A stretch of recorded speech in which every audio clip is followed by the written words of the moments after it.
Bonjour, je suis Angela et voici mon récit de vie. Je suis née en Tinien, dans la province de Valencia, et la première langue que j'ai acquise c'était le valencien parce que c'était la langue parlée à la maison et aussi parce que c'est la langue parlée dans toute ma région. Bien que je me considère comme bilingue en espagnol parce que je n'ai aucun problème de passer d'une langue à l'autre. On commence par l'école primaire. Je suis allée dans une école qui avait un programme de formation en espagnol et en valencien, dans l'enseignement secondaire aussi. En plus de l'âge de 6 ans à 18 ans, je suis allée dans une académie d'anglais où la méthodologie c'était très différente à celle de l'école parce que celle de l'école était traditionnelle, c'est-à-dire livre de texte, grammaire, répétition, etc. Et ici à l'académie, on ne traduisait pas. Et en plus, j'ai eu la chance d'avoir des profs natifs qui privilégient la compétence orale par moyen d'activités ludiques et dynamiques. Et cela m'a fait augmenter ma motivation et je me souviens que j'avais beaucoup envie d'aller.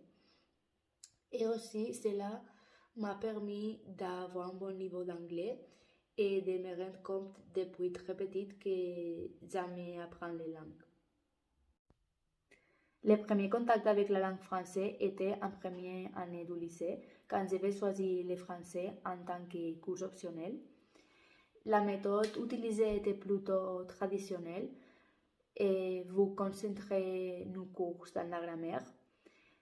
J'avais continué avec le français pendant toute l'étape secondaire. J'étais très motivée, j'aimais la langue et j'aimais aussi la prof, malgré qu'il y avait des camarades qui n'avaient pas envie de travailler et ça m'empêchait de progresser plus et abaisser le niveau du cours. À l'université, j'ai obtenu un niveau plus approfondi en français. C'était un enseignement plus complet. Au-delà de la grammaire, on faisait des bases, des exposés. Et aussi, hors du contexte de la fac, j'allais tous les jeudis dans un café des sciences linguistiques. C'est un événement où il y a des personnes de nombreuses nationalités qui pratiquent de différentes langues. C'est une activité très enrichissante, aussi au niveau culturel, vu qu'on venait tous de différentes parties du monde.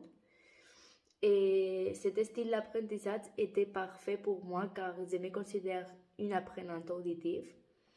Et parce que j'ai la tendance à écouter les discours des interlocuteurs et s'il y a un mot que je ne connais pas, je l'écris et je demande sa signification. Après, c'est vrai que si je n'utilise pas les mots, j'oublie, il faut que je les utilise. Et je suis également dépendante du champ, car j'ai constaté que j'apprends beaucoup à travers des bouts externes. Et par exemple, si je retiens souvent le lexique dans ces situations. D'un autre côté, j'ai étudié le portugais à la fac comme l'anglais. La méthode employée était aussi traditionnelle, avec les sons basés sur la répétition et des exercices à tous. On avait aussi un manuel avec des images où il fallait écrire et mémoriser les mots de vocabulaire, des tables de conjugación et d'autres contenus de grammaire. Malheureusement, il n'y avait presque pas de place pour les interactions orales et de plus, nous devions aller très vite à cause du programme. Cette langue était apprise dans un contexte académique et réglé, bien que j'ai commencé mon apprentissage plus tard. Mes aptitudes de compréhension et d'expression n'ont pas le même niveau de fluidité par rapport à mes premières langues parce que je ne me suis pas confrontée à des situations communicatives réelles. Je n'ai eu réellement besoin de m'exercer dans cette langue que durant une très courte période de temps et le flux de la quantité d'heures de stimuli est différent et mineur. Donc, je ne l'ai pas assimilé complètement à cause de ces facteurs.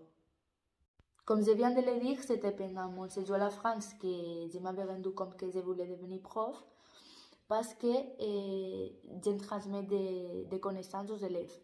Pas seulement des connaissances linguistiques, mais aussi un esprit critique, des valeurs. Aussi, j'aime bien les liens qui se créent entre les profs et l'élève. Et Finalement, pour moi, l'enseignant idéal est une personne qui connaît bien ses élèves, qui sait comment guider et faciliter le processus d'apprentissage de l'élève et qui contribue à créer une bonne atmosphère de travail. Aussi, l'enseignant idéal doit être conscient qu'il doit laisser le contrôle de nombreux aspects aux élèves. Il doit également savoir utiliser efficacement les réseaux sociaux et les nouvelles technologies surtout, parce que l'apprentissage est omniprésent et tout au long de la vie.